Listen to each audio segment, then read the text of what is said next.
and begin our future right here, right now. He was a mayor. I can be a true leader of the city of Detroit if I don't lead in my own house. A security detail more appropriate for a president than a mayor. And news reports exposed Kilpatrick for charging pricey meals and exotic hotel rooms on his city-issued credit card.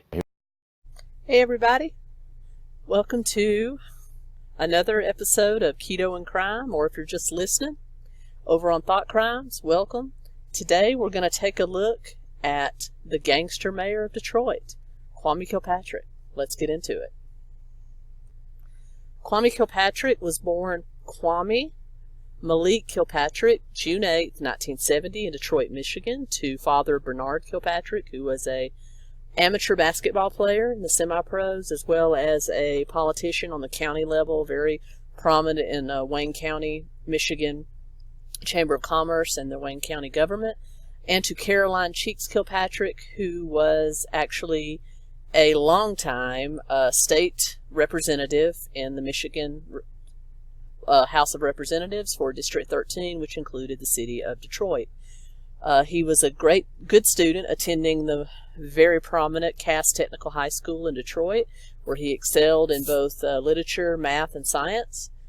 He later went to Florida A&M University, graduating with a bachelor's in political science, and later attended the Detroit School of Law, now part of the Michigan State School of Law, graduating with a Juris Doctorate, and then later on passing the bar exam. In 1997, his mother, Caroline Cheeks Kilpatrick, decided to give up her seat in the Michigan legislature to pursue a U.S. House of Representatives seat, and as a result, a special election was held in 1997 to fill her vacant seat, and her son, Kwame, decided this was his chance to get into politics, which had long been his dream. So he teamed up with two high school friends, Derek Miller and Christine Beatty, who would become very integral in later on in his career and the scandals we're going to talk about. And they ran his campaign on a $10,000 budget, eventually winning out, succeeding his mom in the Michigan House of Representatives, where he served from 1997 to 2002. Now, his campaign was not endorsed by the Democratic National Convention or trade unions, congressional districts, any of the normal Democratic blue bandwagon things that you would assume that a prominent Democrat would be sponsored by. He was not. He was kind of a dark horse and kind of a long shot to win. But he did, and as a result, he caught the eye of the Democratic National Convention, where he gave a speech in 2000 talking about his plans for his district, things like that. He also became highly involved with the organization known as AMO, the African American Men's Organization in Detroit. And he actually went up to the leader of AMO, which his father, Bernard Kilpatrick, was a founding member, and told them that he had a vision, that God came to him in a dream and told him that he should run for the mayor seat of Detroit and really make a difference in bringing Detroit back to the prominence that it once was. And some of the people in AMO were very religious, kind of superstitious too, and said, well, we need young blood. We've been running, for lack of a better term, we've been running old men and women for this spot. We need to run somebody younger that can connect with the younger people and more of the hip-hop generation, and they said Kwame fit the bill. So they backed him in 1998 to start campaigning for the office of mayor. And he actually had risen to prominence not only because he was a young, attractive, well-spoken black man, but also because he was the first black minority floor leader in the Michigan legislature, which also was one reason that he caught the DNC's eye.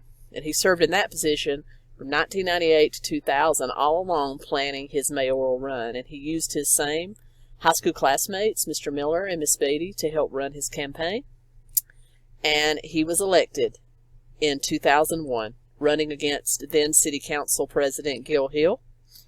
And he essentially, in his inaugural speech in January of 2001, promised a new start for the city of Detroit. And at that time, Detroit sure needed it. Let's get into that. Detroit and its surrounding areas like Flint, like other areas in that area of Michigan have always had a uniquely blue-collar feel. They're definitely part of the Rust Belt.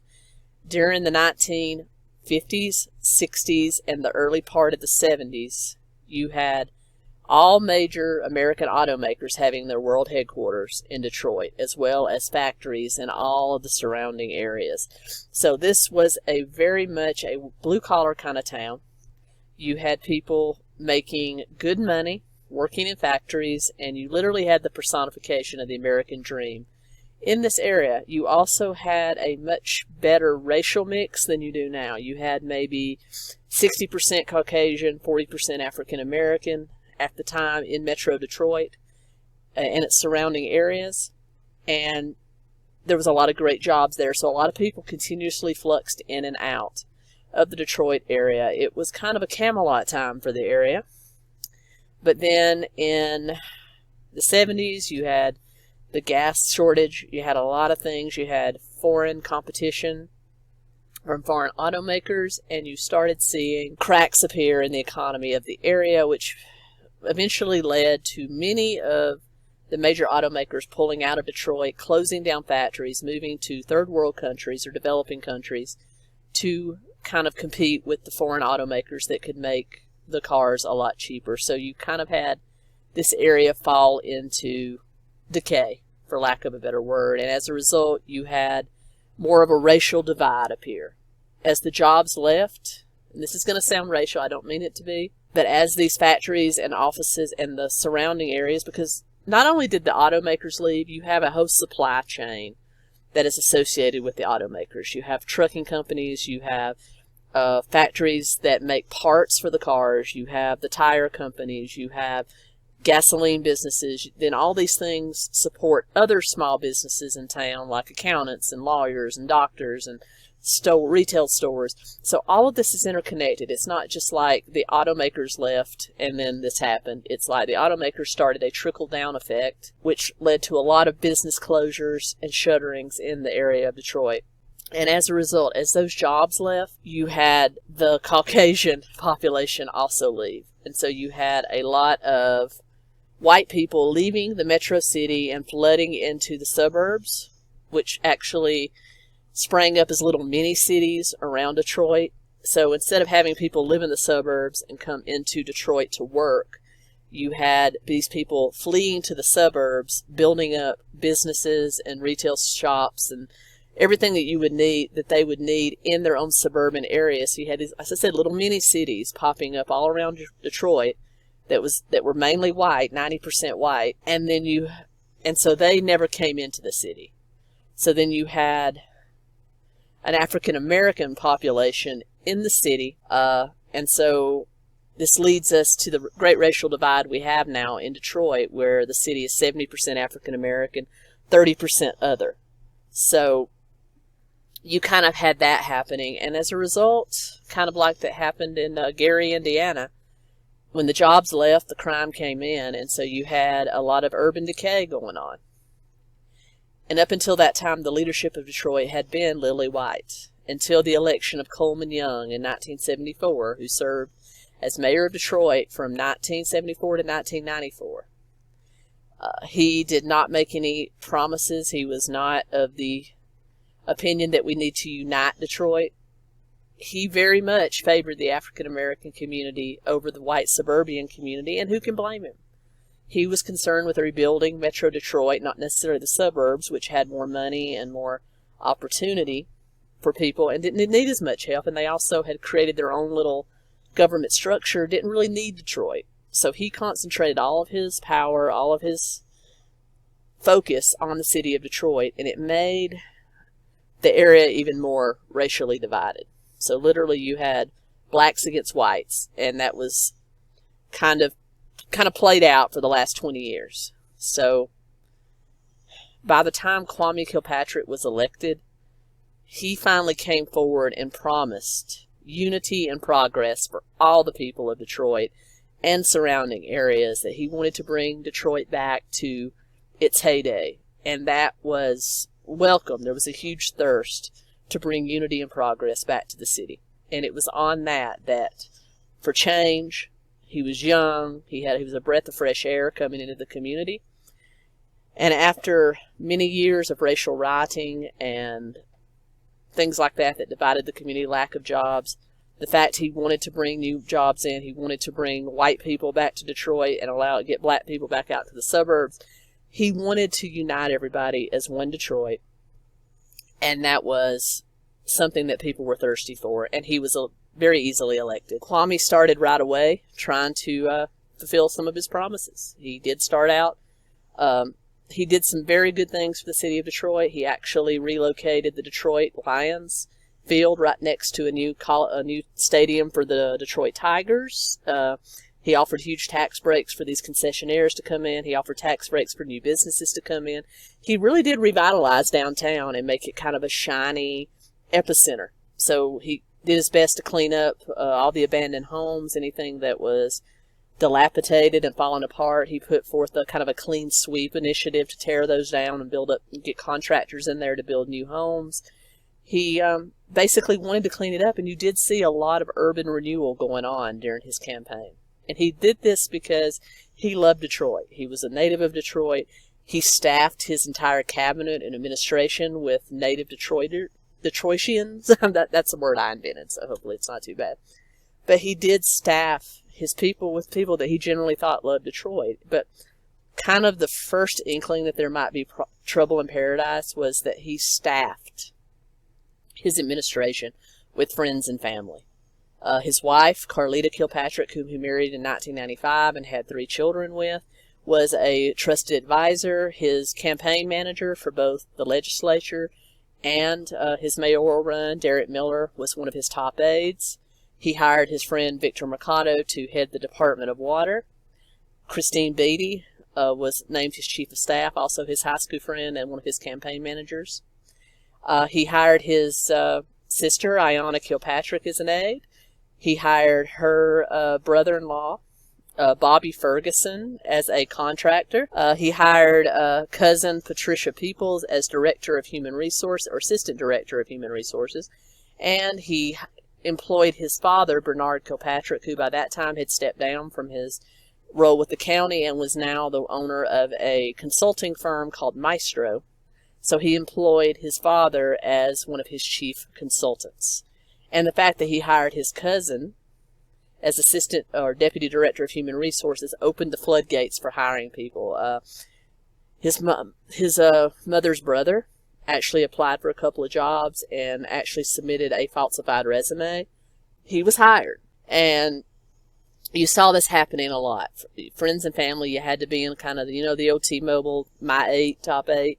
He hired his top 8 and more and more on top of that. So there was a lot of nepotism in the Kilpatrick administration for sure. So let's enter the first of many scandals that took place during Kwame's administration.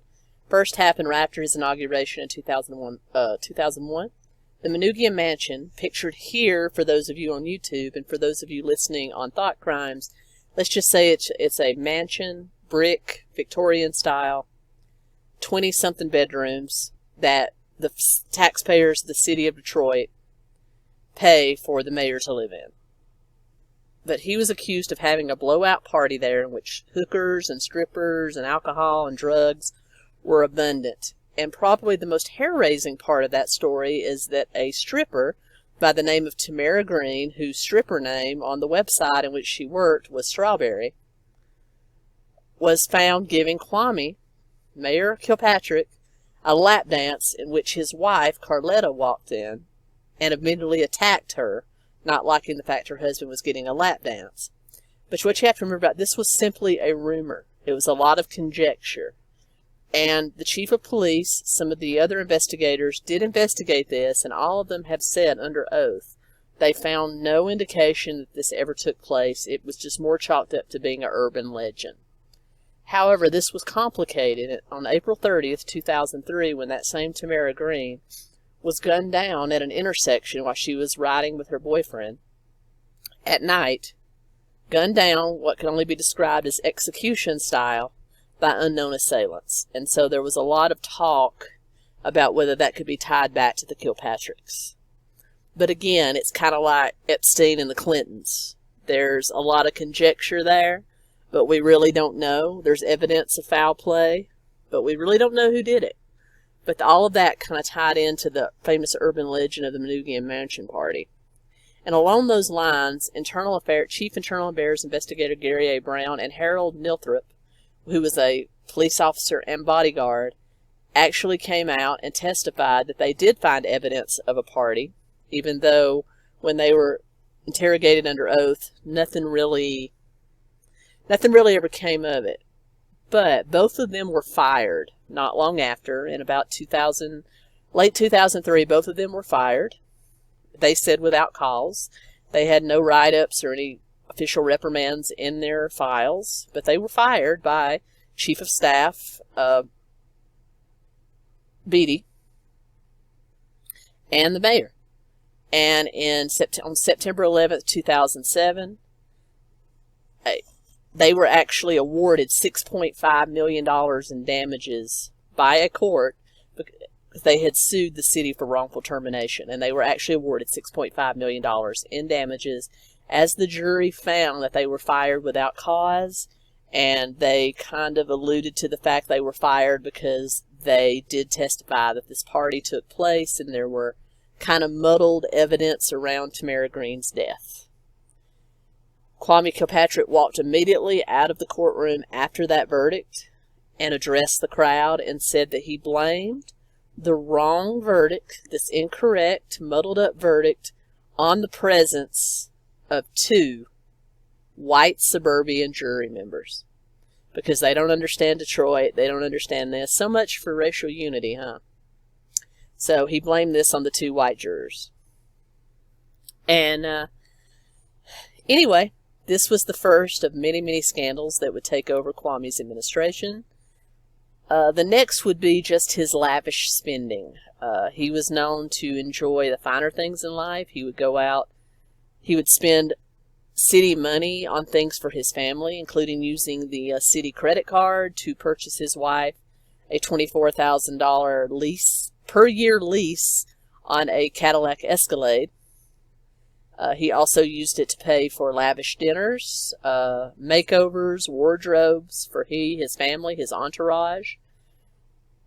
So the city was paying for him to live a rock star lifestyle. He liked to be photographed with the city's elite, so he hung out with the Detroit rappers. There's many pictures of him with Eminem and other people that were in that prominent hip-hop lifestyle in Detroit. He traveled with a entourage that you would only see in the TV show Entourage, that was worthy of a rock star or a Hollywood celebrity. And he wasn't afraid to spend city funds on himself. But believe it or not, even though a lot of this was talked about and frowned upon and investigated, it wasn't that brought him down. Let's talk about what did. Charges of extortion and perjury are what brought down Mayor Kilpatrick.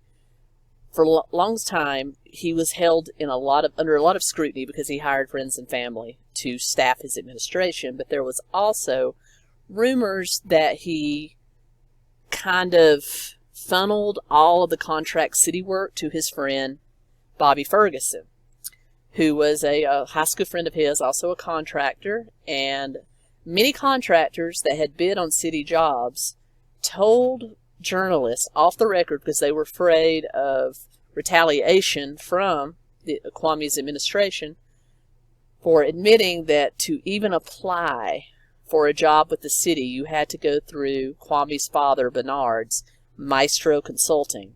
You had to basically meet with him, pay him off, and then he would take your bid to the mayor, who would then decide if you would get the chance to work for the city. And a lot of these contractors were awarded minor jobs, only to then be told, even while on the work site, to stop, that Mr. Ferguson would now come in and finish the job.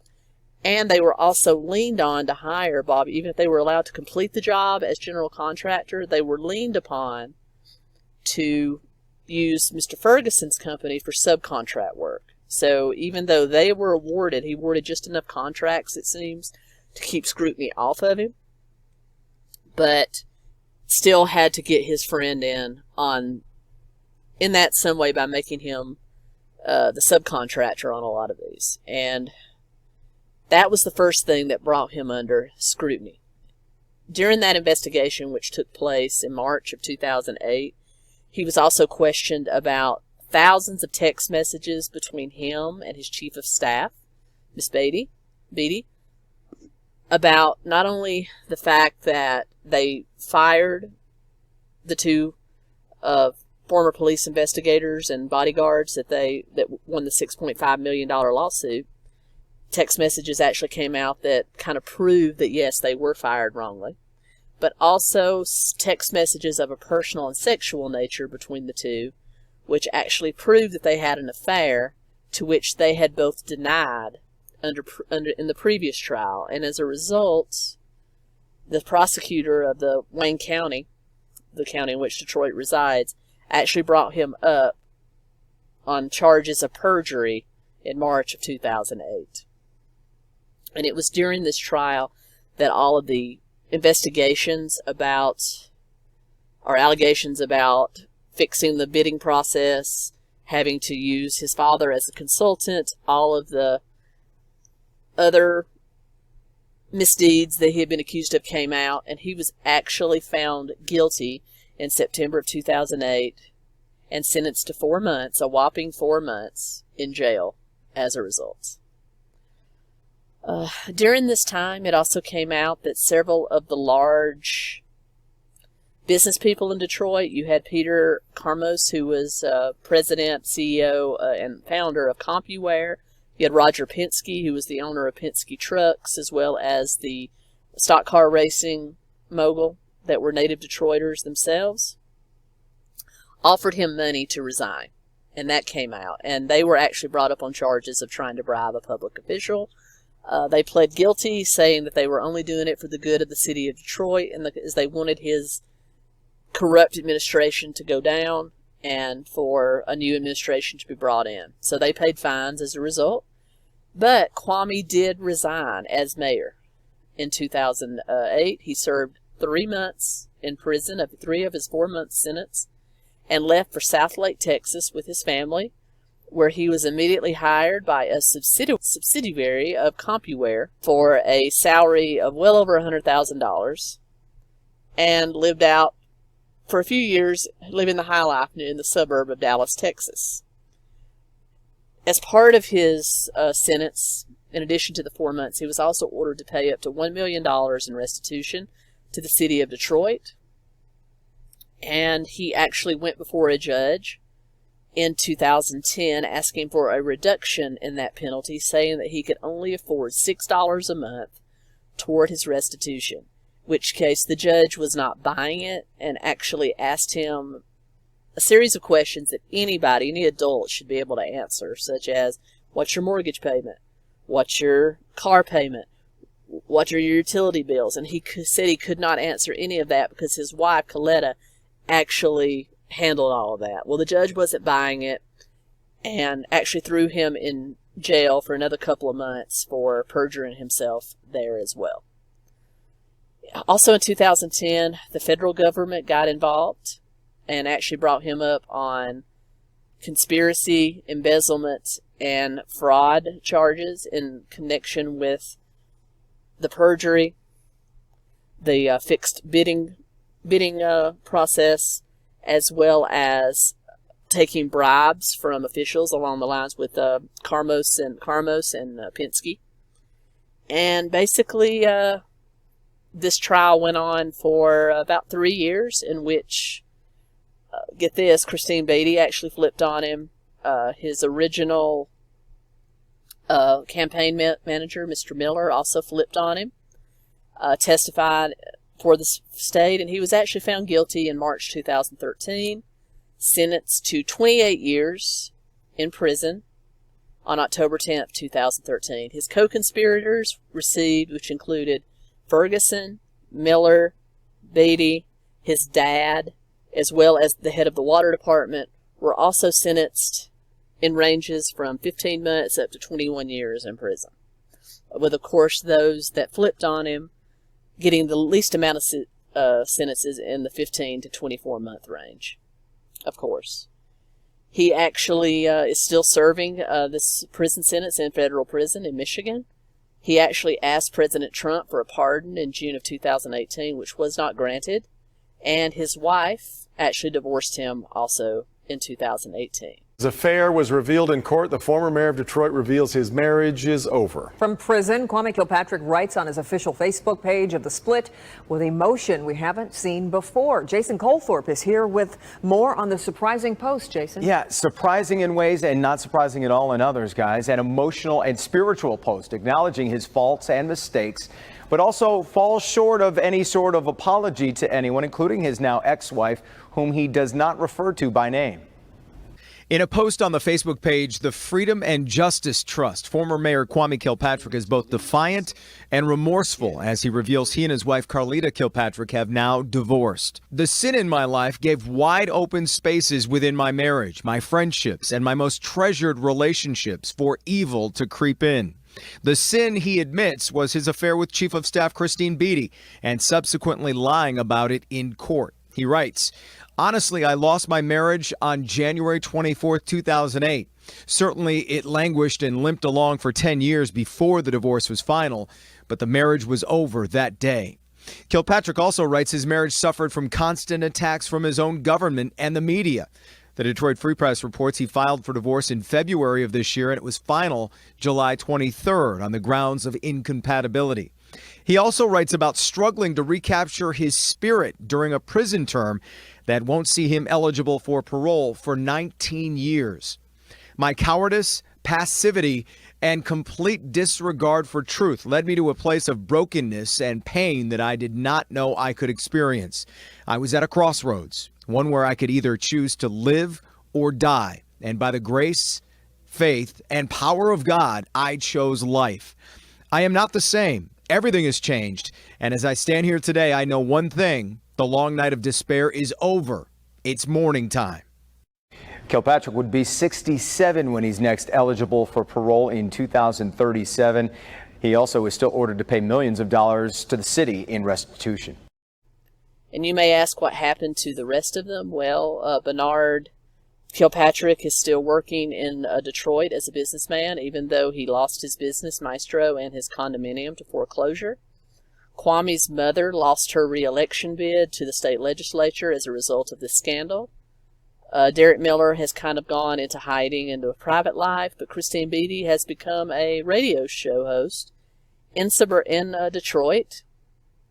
Remember you as a really smart, young, bright chief of staff. A lot of people remember you as the woman who got pulled over by police officers and said, "Do you know who the F I am?" Who are you today?